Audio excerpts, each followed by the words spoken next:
Wonderful to see everybody together.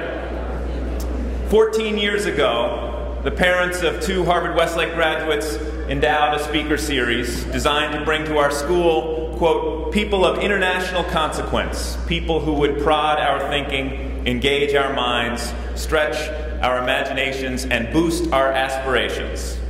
The Brown family distinguished speaker this year is the Honorable Eric Garcetti, 42nd Mayor of Los Angeles.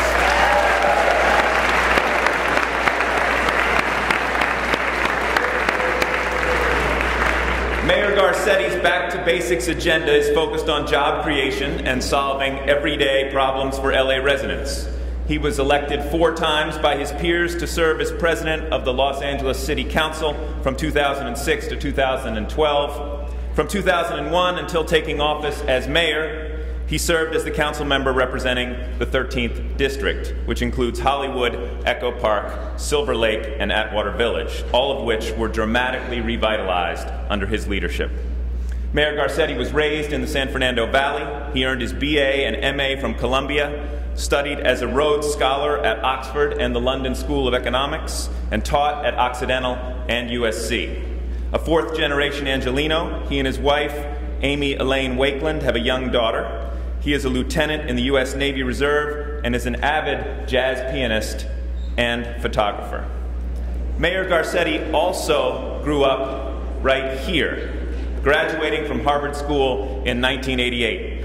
We are pleased to have a number of his Harvard classmates with us this morning, as well as a number of his teachers, including Beverly Fulner, John Fulner, Greg Hilliard, Alan Sasaki, Wendy Van Norden, and Dave Waterhouse.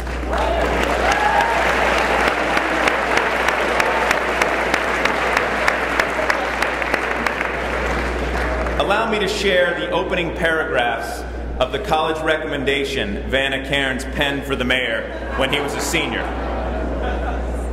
Eric Garcetti has enough charisma, talent, intellectual creativity, and has made enough contributions to the Harvard School community for 2 students. It is impossible to separate Eric's primary attributes from those that may be peripheral because Eric digs deeply, excels, and exceeds the usual boundaries in all that he does. Speak with Eric Garcetti for 10 minutes and you will at once be impressed with his spontaneity and social ease. He is worldly and philosophical without losing a certain adolescent impishness. Eric is a pace setter for his class, socially and ethically. The theme of Eric's successful prefect speech was risk-taking, and it is a theme which is carried through in all of his endeavors. In the classroom, on the stage, on the movie set, on the piano bench, behind the camera, or in some remote third-world country, Eric knows what he wants to achieve and has enough confidence and savvy to go after it." Unquote. Sometimes when a person achieves great things, his old friends and teachers will say, "Who knew?" In this case, I think it's fair to say, we did. Mayor Garcetti, we are thrilled to welcome you back to Harvard-Westlake.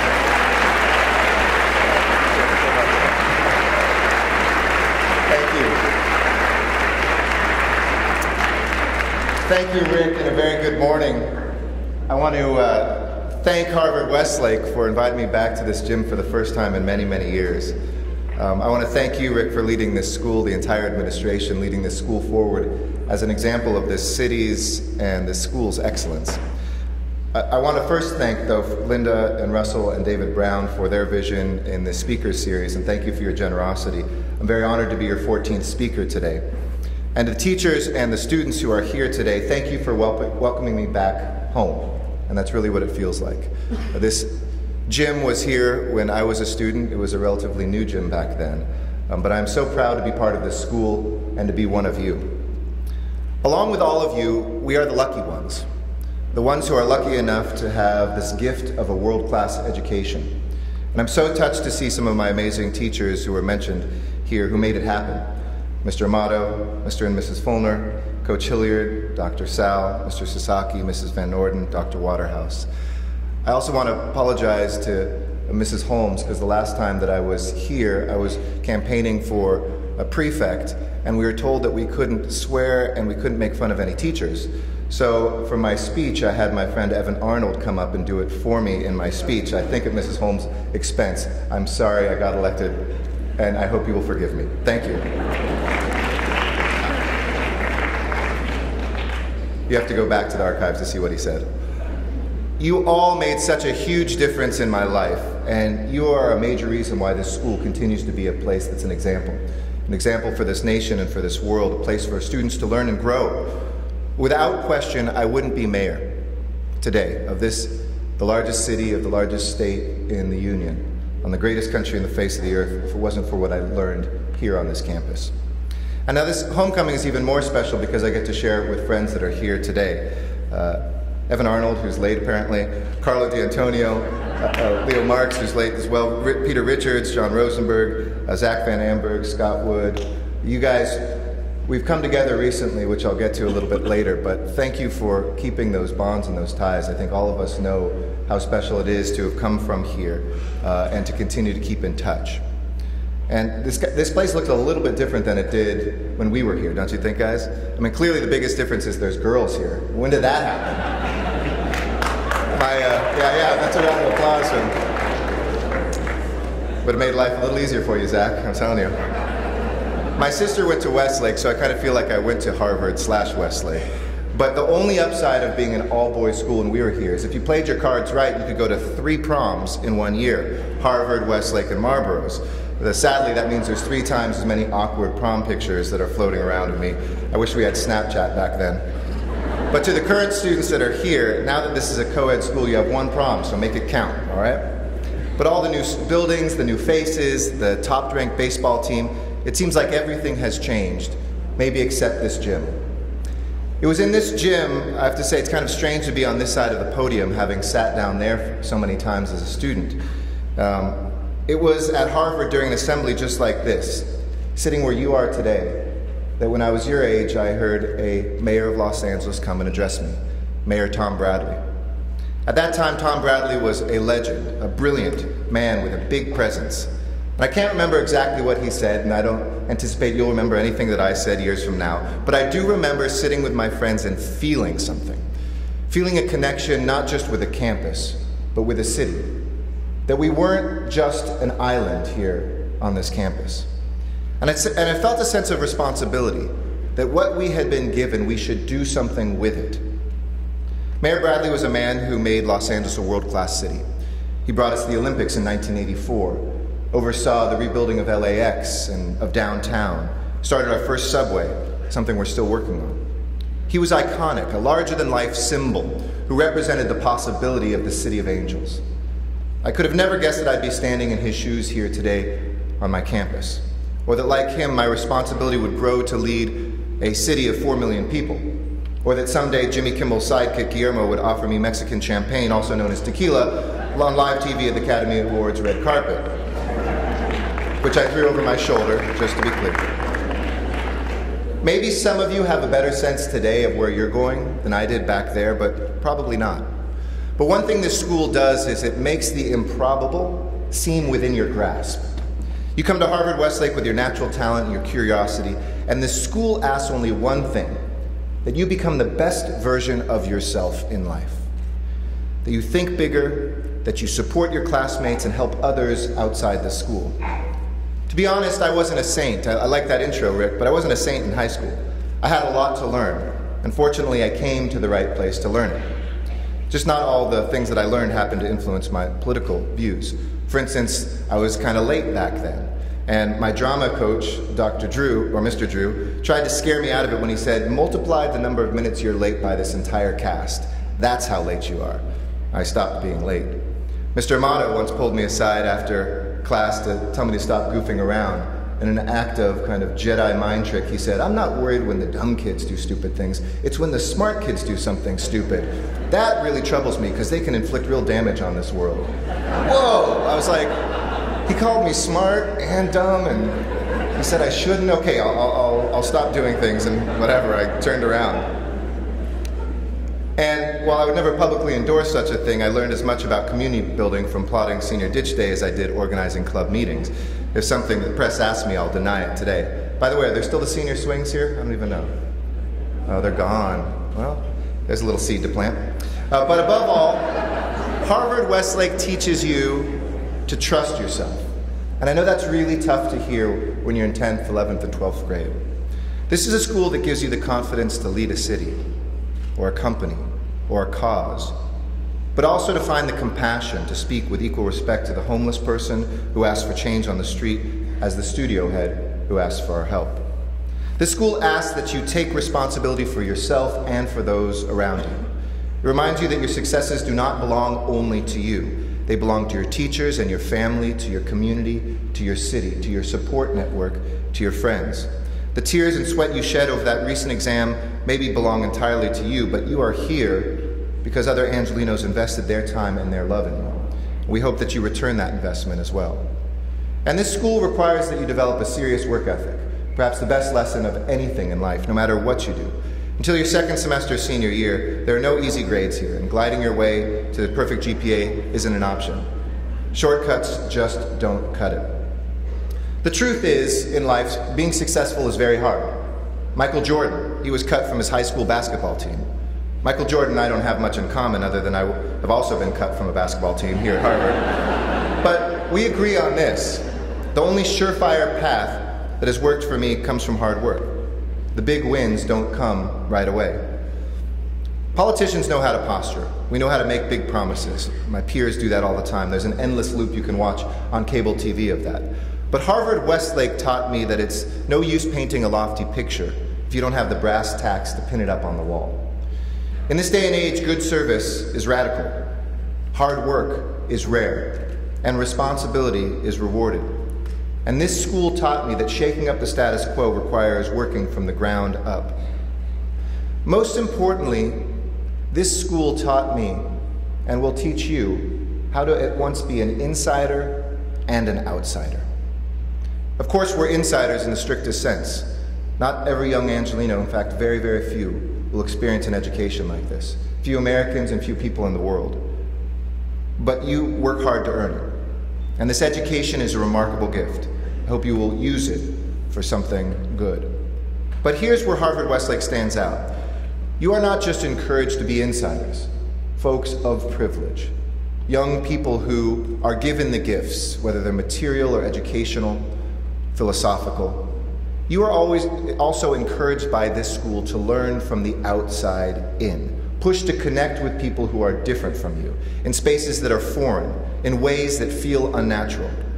Part of that is just adolescence, but here it's distilled to an art.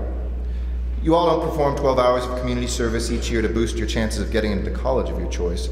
You work with the children who have Down syndrome at Club 21, and tutor students at Bridge to a Better Future, because you're following what former headmaster Tom Hudnut used to say, to not only do well, but to do good. But community service isn't just about giving back. It also undeniably enriches you. It gives something to you. Service teaches you something new. It's part of a real learning community of diverse experiences from different people. And it teaches you to use your skills where it matters, in Los Angeles and in the world. So let me return to that point. The best thing you can get from this school is learning how to navigate from the inside and the outside. Navigating borders in life is the most important thing you can take. What good, though, is education without an application? Why is it that you're learning science and history and literature and art? Why are you learning to be a great thinker, a unique writer, a powerful artist, or a graceful athlete if you don't apply that knowledge, that creativity and talent in the real world? In many ways, you are on the most beautiful island there is, Harvard-Westlake. But it is not isolated, and you must swim to the shore every single day. And throughout your life, make sure that you don't become part of an island, but that you find that mainland. To take what you have learned here, make your life and your city a better place. Even if I didn't know it at the time, this school prepared me to be the public servant standing before you today. The fact that I'm able to speak in front of you is something I learned at the school. I cut my teeth learning public speaking on the speech circuit, at junior state, at Model UN, at speech tournaments, and being in plays. It gave me the confidence to make my case in front of crowds, taught me the difference between argument and opinion, and the ability to investigate every side of an issue before forming an opinion. There's some policies that I investigated early on. I founded the Public Policy Club here, and we used to meet during lunchtime to discuss things like conflict in the Middle East. Not much has changed. But we also took those lessons and put them into the real world.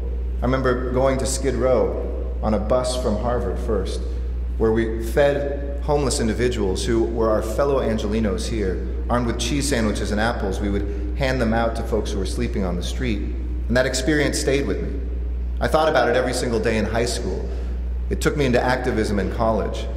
And now, as mayor, just a few blocks from City Hall, where we have the largest concentration of homeless people in this nation, where President Bush's homeless czar looked at it and said, this reminds him of the slums of Calcutta.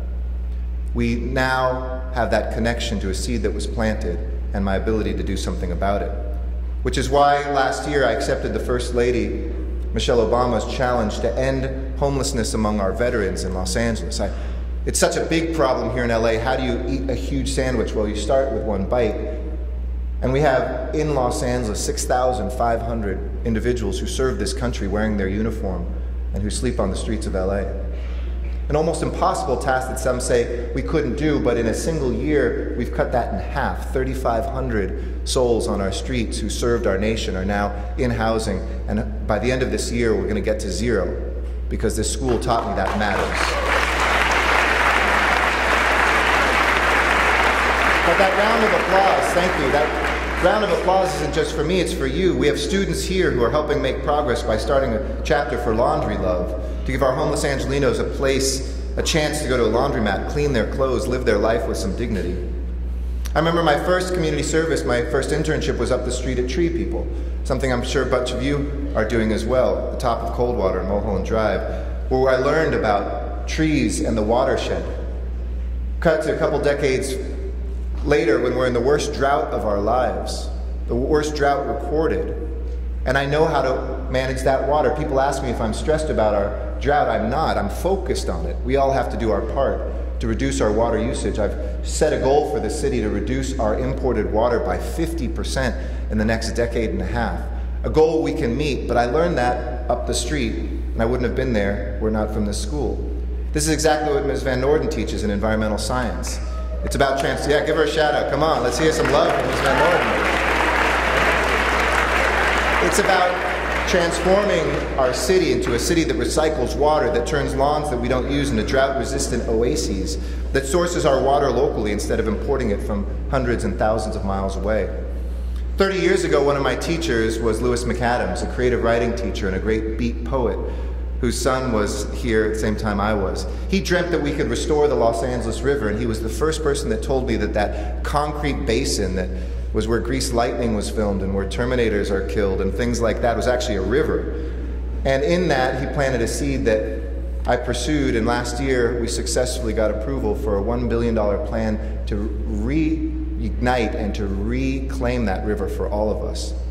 We're named Los Angeles not because of the town, but because of the river. It was a group of Franciscan explorers who came through and put their tents by a river that reminded them of something that St. Francis of Assisi had next to his church, and they named it El Rio de Nuestra Señora, la Reina de los Ángeles de Porciúncula, and Los Angeles came out of that. I learned Spanish pretty well here from Mr. Sasaki, so.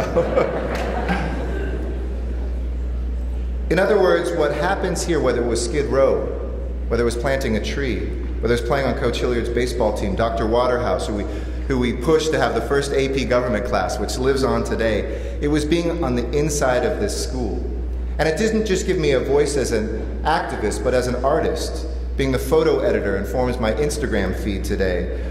Being in synthesizer class allowed me to be a composer, and I have a piano in my office between meetings that I play. So embrace that you're an insider, but that also you're an outsider. Use it for good, and third, find your voice. Let me focus for a moment on being an outsider here. This school also teaches you how to fail. You all still do the egg drop in 7th grade? I had the great idea to stick it in a Cornish game hen because I figured if eggs came from, chickens and stuff, there's no way it would break. And it smashed. It was the stupidest thing that anybody did. I didn't get elected to student council the first 2 or 3 times I tried. I was a prefect the last year and barely snuck in. I was rejected from plays where I was sure I was great for that part. I got cut, as I mentioned, from the basketball team. I didn't get into my first choice college. This was a place that teaches you how to deal with failure, and believe me, we all fail. It's not how we belong, it's how we don't belong that's important in life. Sometimes it's something essential about us, because we're a girl, because we're a student of color, because we're gay, because we're transgender, because of our religion that is different, because we don't have the wealth of our classmates. Sometimes it's not something essential, it's that we just don't feel that we belong. The straight white male who's Protestant who just doesn't fit in also. We all go through that in high school. And there's so many different ways that I didn't fit in. I'm a direct product of LA's immigrant community. I passed as an Italian kid, heard all these Jewish and Mexican jokes when I was at this school, because people didn't know I was half Jewish and half Mexican, they just heard the Garcetti name. I joke now that I'm a mestizo doble, a mixed, double mixed, or a kosher burrito. Somebody who really brought together two different cultures, but I was one of only a couple graduating Latino students in my class. I'd spend my weekends with my abuelos, having menudo and Van Nuys, and then I'd come here and hear beaner jokes from a classmate that was insensitive. Today, how that informs me is that I realize that the gifts that I was given, that the pathway that sent the grandson of somebody who fled the Mexican Revolution with nothing as a one-year-old in his mother's arms, that you come to these shores, you come to this place because somebody took a risk. And we can either step up to write history or we can study it later. I hope that you will take your feeling of being an outsider and say, I want to write that history. If we look at those moments in time, when it was usually young people who changed our world, whether it was Selma in 1965 or Delano that same year with farm workers, whether it's Massachusetts in 2004 when marriage equality was beginning to bubble up. You can add to that list Los Angeles in 2015, a place where we have over 500,000 people living without documentation, and where we have a moment to normalize their status. Now to some you may say they shouldn't be here, but the fact of the matter is they are here.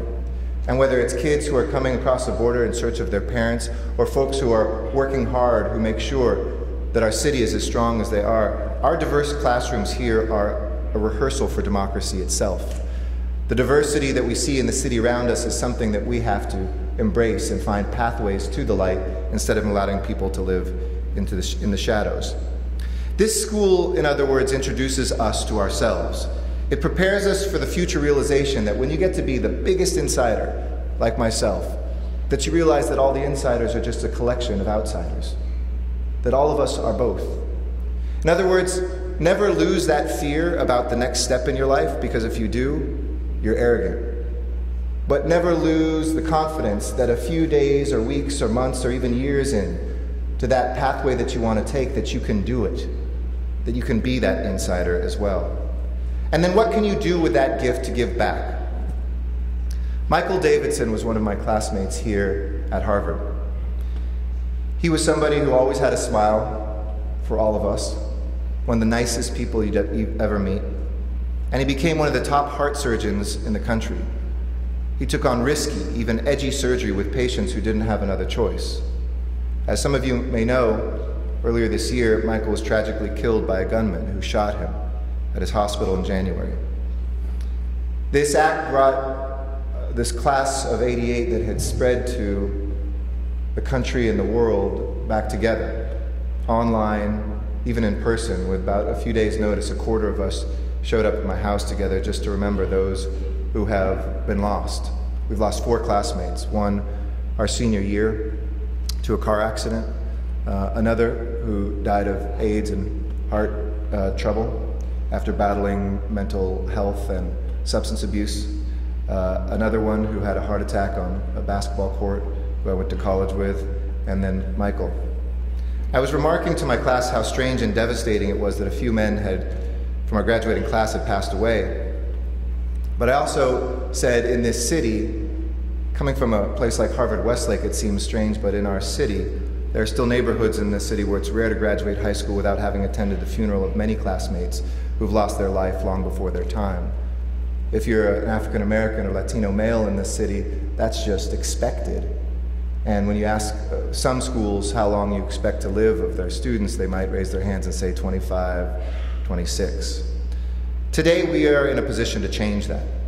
And following Michael's wisdom, I'm inviting you to join me in leading that change.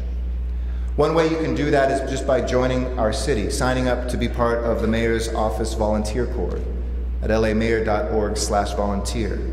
These are residents who will come around from the entire city. You might meet somebody from Watts working in Canoga Park or Pacoima down in Wilmington. I remember when I was your age, I didn't even know where these places were. Go see your city, find your city, look at it, learn it. If you're willing to commit a minimum of 3 volunteer days a year to service in this city, sign up. And whether you want to end veterans' homelessness or help other high school students graduate and attain a higher education, you will find meaningful opportunities all around you.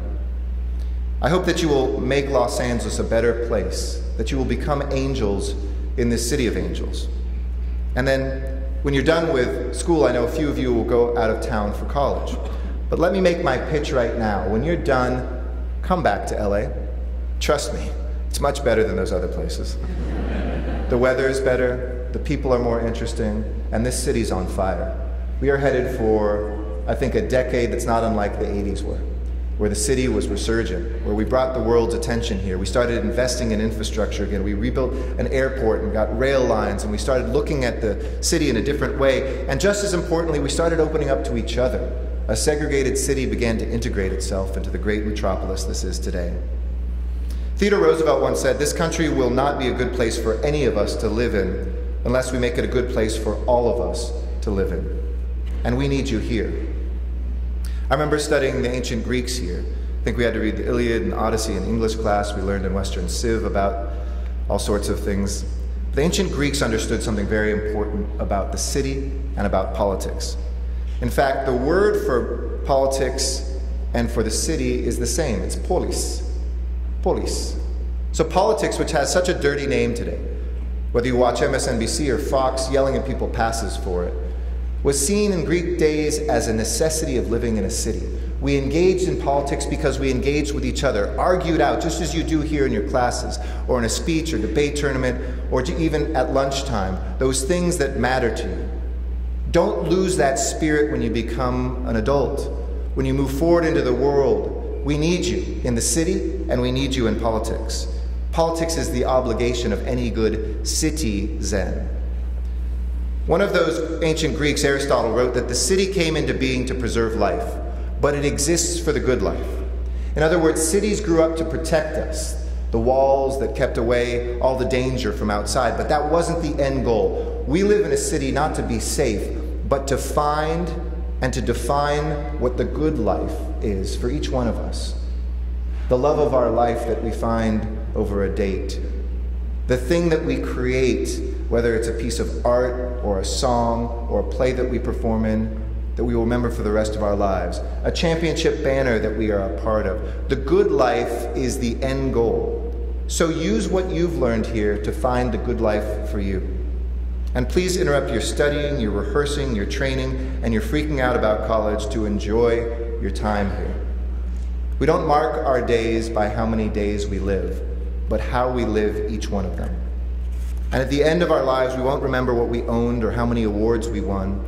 We will measure life by the songs that moved us, the relationships that defined us, and most importantly, the stories that changed us and our community. For me, a lot of those stories started here. And for that, I couldn't be prouder to be, even though it says a Wolverine here, I think I should say Saracen for boys here, a Saracen/Wolverine. And remember that the good life is within your grasp. Navigate those borders, connect with your city.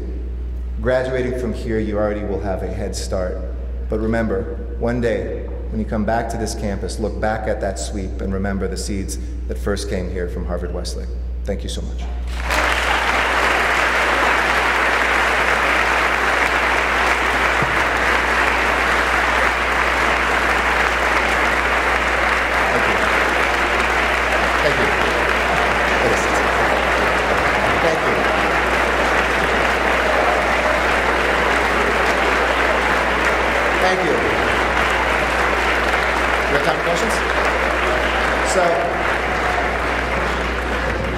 Who's the guy in the blue who started the standing ovation? Yeah, there you go, man. Thanks, dude.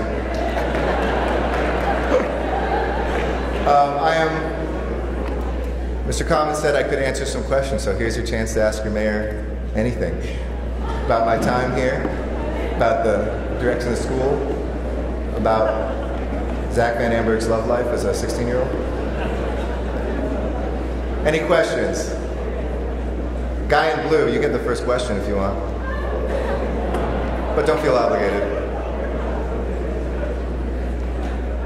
Oh, here are your prefects, excuse me.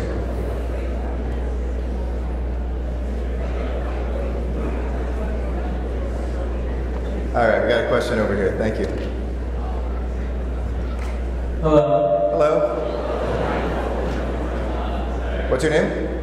I'm Adam Hirschhorn. Nice to meet you. Thank you very much. Very excited to speak. It was wonderful. Thank you. My question, and you mentioned briefly the grant to the river, which is again a wonderful thing. What is your ultimate view for the river and the revitalization project? Yeah. What is your end goal? Well, the New York City has this incredible system of parks that were planned by two brothers named the Olmsted brothers, who laid out, as New York was growing, a plan to make sure, as the city grew, that they didn't gobble up every last piece of space to buildings.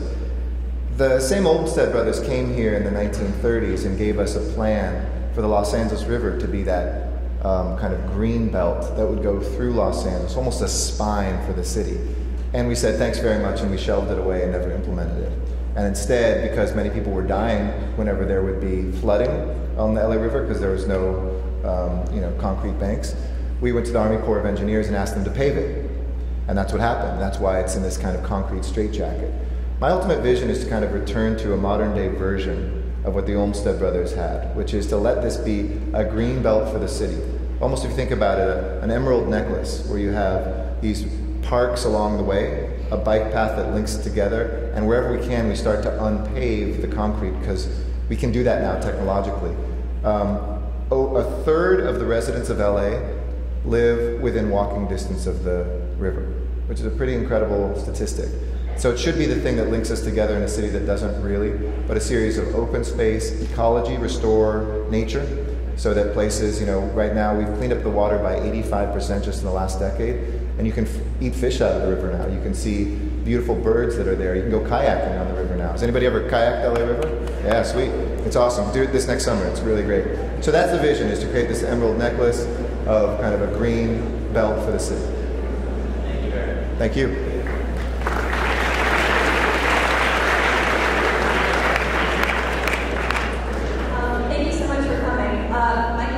What's your name? Zoe. Hi, Zoe. I'm also president of JSA. Nice, there you go. Thanks for the mugs. Who were your role models in high school, and who would you consider your political role model today? Who are my role models in high school, besides the guys right here? I don't know. When I've been asked that question in the past, for a long time I didn't really have heroes, which is, I know, a different question. I think one of the things about youth is you learn nobody's perfect. People that you hold up, you learn the faults of some of the great heroes over time. Martin Luther King wasn't a perfect man. Gandhi wasn't a perfect man. There's no such thing as an absolute saint. But I think now, looking back at those people who inspire me, even though his politics are different, he was kind of a version of a different time. Teddy Roosevelt is somebody who I think was really a brave leader. I think what Cesar Chavez did was an incredible act at his time and still relevant today. But I find as much inspiration from people you won't even know. Like, I'll give you one, this woman, Boge Gebre, who I met in LA because I spent time in Ethiopia when I was at Harvard High School. A classmate of mine took me one summer to Ethiopia during the two famines that were happening to provide medical relief to some of the villagers there. And when I came back, I met this Ethiopian woman who was an immigrant here, who had lost her sister to childbirth because of a pretty horrific practice of cutting girls when they became women. And she devoted her life, and has devoted her life, to changing that practice. And now in Ethiopia, instead of girls who are 12, 13-year-old being victims of this cutting, they instead go into a stadium and have a different ceremony to become women, fully intact, fully beautiful, fully formed, and she's changed an entire country. And that started like right here, and she decided to go home. So I think it's just anybody who's brave enough to do what people say you shouldn't on an issue that seems controversial. Those are my heroes.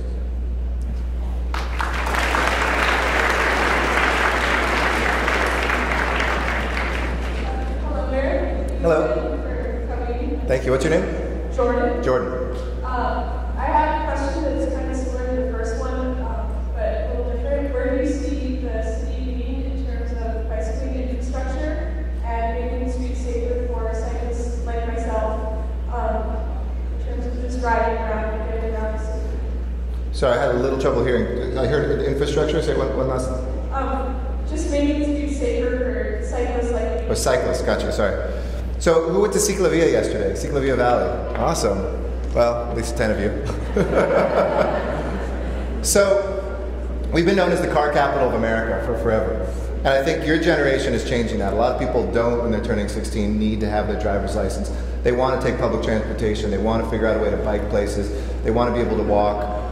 And the city's changing. So, a few things. We have a bicycle master plan. We're putting literally dozens of miles of new bike lanes down every year. But I want them to be protected. So we're going to be actually testing out some of the first of these protected bike lanes where you can actually have a barrier between you and the cars out here in the valley soon. Ciclavia, for those of you who don't know, go to ciclavia.org and check it out. We do it every quarter now, soon every month. Is when we close off an area we did on Ventura and Lankershim here yesterday, an area 4 times as long as Central Park in New York, just to give you an idea. And we literally have tens of thousands of people come out to walk, bike, skateboard, whatever. It's their streets, and it is now the biggest such events in the country. So LA's developing a reputation as a great place to bike, but the last thing I'm going to tell you about is something called Vision Zero. We have a new woman who heads up all of our transportation in Los Angeles named Salita Reynolds, and one of the reasons I hired her is she was really into bikes. And we have a vision to cut traffic deaths, so that's for cyclists, pedestrians, and cars, to 0 in the next decade. Now, just like ending veterans' homelessness, people go, whoa, you can't end traffic fatalities. 6% of the intersections cause about 70% of the deaths in this city. So if we focus on those intersections and make sure they're safe, we can certainly get close to ending a lot of the fatalities that we have. And for bicyclists who get injured, especially, it's, I don't know a single bicyclist in this town who hasn't been hurt. And so we're going to try to change the hardscape, add more bike lanes, and then focus on those intersections that matter the most. And get out to Ciclavia next time. It's going to be in Pasadena, I think, next. Thanks.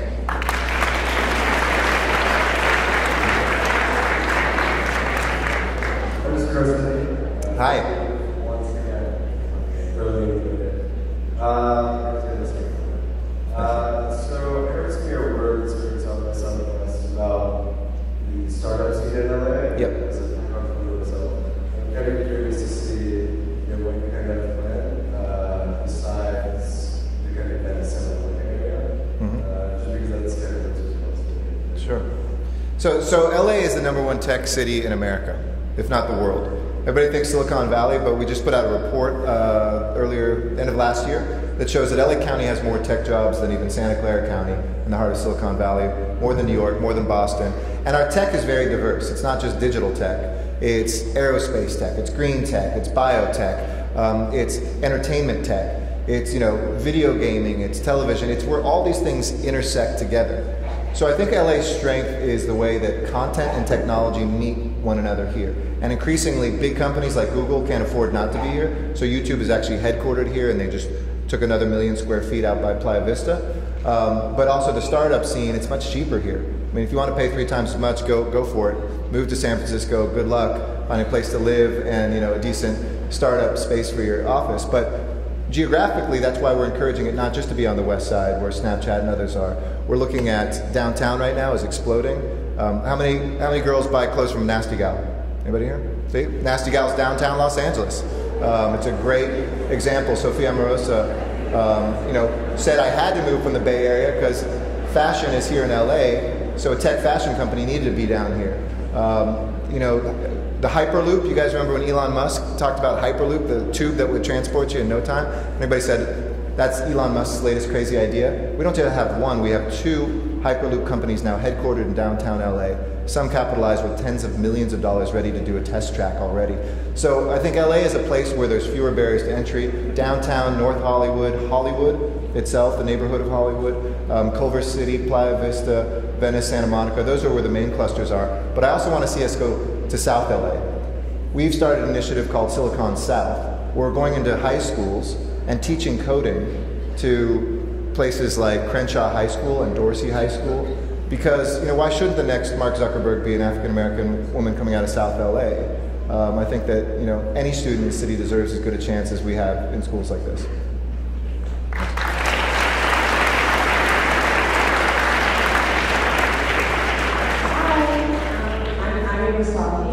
Hi.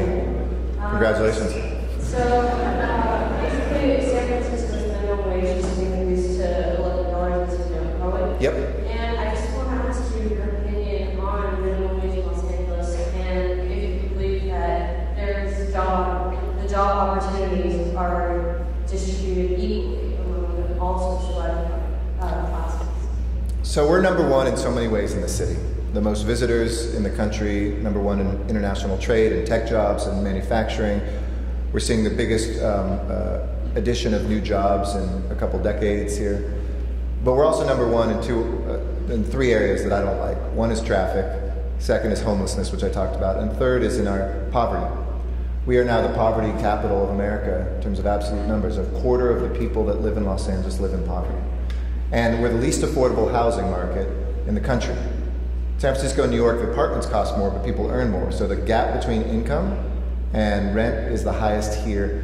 Over 50% of people who rent, which is now more than 50% of the population, spend 50% of their incomes just getting the rent paid before anything else. So this is very big to me. And I think that it's been so long since we've raised nationally the minimum wage that cities and states are doing it now. I put forward on Labor Day, this past Labor Day, at Martin Luther King Jr. Park in South LA, a proposal to raise over the next 3 years our minimum wage in a reasonable way up to $13.25 an hour. I think a lot of people think minimum wage is just something that young people earn. 92% of the people who earn the minimum wage are over 21. So people are trying to live off of this. So you literally have families who at the beginning of the school year are deciding, do we pay the rent or can I buy a backpack for my child? Should I pay off the phone bill or do we get to eat out once this month? That's your city. You need to know that, own that, figure out a way to join, and I encourage you, it's raisethewagela.org or LA Raise the Wage. It's both. Well, there's two different campaigns. They're both supportive of it. Go to either one. One's ours, one is the outside one. It's raisethewagela.org. And join us, sign on if you want to be a part of it. And there's a lot of fear out there, and I get that fear. People say, oh, we'll lose jobs. We asked the best economists in the country to look at that, and they said the thing that's holding back our economic recovery is not enough people can consume. We're 75% a consumer economy. And if people on our main streets in lots of neighborhoods can't go out to buy something at that restaurant or go to buy something in that store, it's making LA's economy be held back. So I think this will not only help those businesses, but make sure that those people are lifted out of poverty as they deserve to be. Thank you.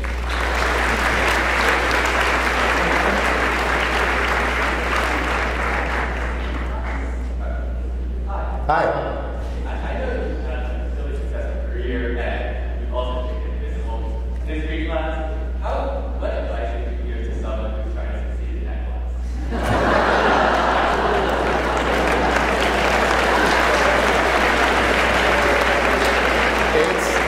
It's tough, right? My advice would be use your humor. Don't let that stand in the way of hard work. You've got to study, prepare, and connect the pieces of history. I think if you can refer, lots of times you just think you're studying this narrow little chapter, refer to how it connects together. That's why we teach history, so that those lessons over time you can see the connections of how one thing leads to another. And then just spend a lot of time praying.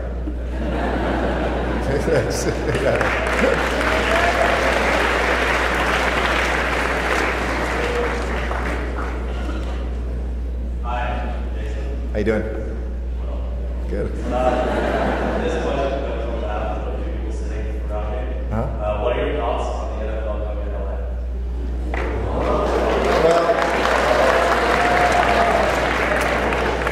I'm very proud of the National Forensics League and learned a lot about it here at Harvard.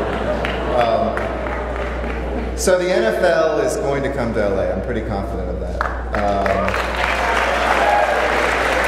And by LA, it could be Carson, it could be Inglewood, it could be downtown LA, it could be City of Industry, it could be someplace else. But I got to tell you, I've learned more about politics, and I don't spend a lot of time on the NFL. I'll tell you why. I mean, I'm a big fan. I'd love to get the Rams back personally. But the reason why is that it doesn't produce a lot of jobs. I mean, you can look at like the Dodgers, they have 81 games a year, even Lakers, you know, where people can actually work at those places. If I'm going to spend a lot of time as my mayor, I want to do it on things that are actually going to produce a lot more jobs than 8 games a year, and it's very expensive to build. The reason LA doesn't have one is we've said we're not going to subsidize a stadium, and most cities do. Yeah. Because I can't justify for 20 years of your lives paying off the bond that we'd have to float for a stadium, and that means I'd have to take that out of our police department, our fire department, our paving of our streets, I mean everything. So we played hard, to mix my sports metaphors, we played hardball with the NFL for about 20 years. When they saw the Dodgers and the Clippers sales go forward, I think every owner around the country realizes, wow, I could double or triple the worth of my team. So they're very seriously looking at it. Right now, the place that has the most momentum seems to be the Rams in Inglewood, but where, you know, we've got a great proposal downtown still, if anybody ever wants to come to there still, and Carson just kind of popped up out of nowhere too for 2 teams. But I'm pretty confident in this next year to 2 years, some team in the NFL will make motions to come here in LA.